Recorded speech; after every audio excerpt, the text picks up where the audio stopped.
I'm going to show you the absolute easiest way to mount a TV to drywall, and it does not require a drill, it doesn't require a stud finder. All you need to do this project is a hammer and maybe a screwdriver to secure it after. For this project, we're going to be using a no stud TV hanger kit. Now there are different versions of this, and I'll put links to this and others in the description below. And this supports, it says 26 to 55 inches, but the actual important factor here is the weight. This holds up to 80 pounds, which is more than most modern TVs weigh. So before you use this, be sure to check the weight of your specific TV.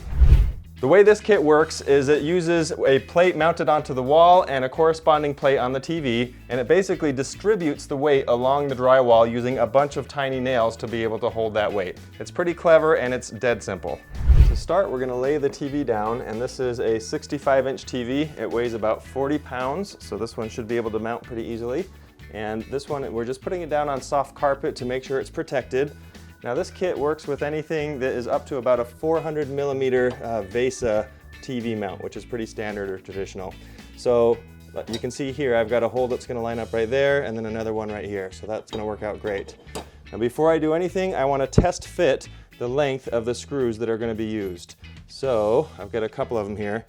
It's important that you don't use screws that are too long. So I'm going to test this one out here. And we're going to mount these into the top of the 4 holes, so the top 2 holes on the TV. I'm going to thread this in by hand, and if it bottoms out like that, that means that screw is too long, so we do not want to use that.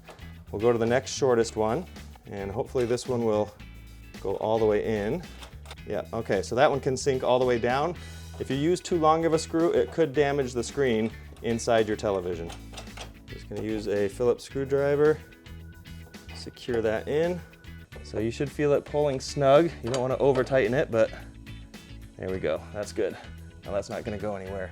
Now while this is on the ground, you can fish through the little security cable through the hole right in the center of the bracket. And if it goes down this far like this, that's a little too far. We don't want it to be visible underneath the TV. So what you can do is just tie a little knot in it just to shorten it. That's all we're going for, something like that. With the TV bracket installed, we can now install the wall bracket, and we're going to slide in the little level in the middle here. Move that over here. And all we need are this little bag of nails that comes with it. So we'll start with our center nail, and you can kind of just put it at whatever height you think it needs to be at. We're going to put ours right here.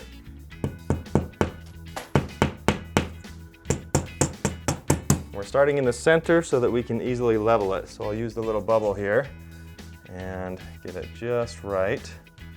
And once I've got that, I can put in the rest of the nails all along the way. And that went into a stud as well. Okay. Now make sure you get a second person to help you lift the TV into place.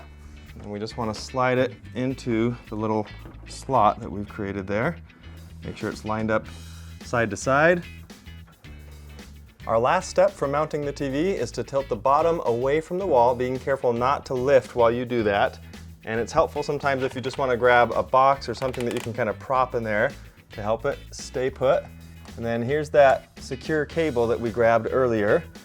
And we're just going to use the included screw that comes with it. It's a drywall screw. And then we can fasten that right to the wall. It doesn't have to be straight, it just needs to be secure. And the whole purpose of this is that no one tries to lift it without undoing this, so it just helps keep everything in place. Once we got the power put in, this TV is completely mounted and ready to go. Now there's one last step that really helps. If you notice, there's no wires hanging out, and so if you want to see how you can hide your TV wires pretty inexpensively and do it yourself the right way, you can check out this video right here. Thanks for watching.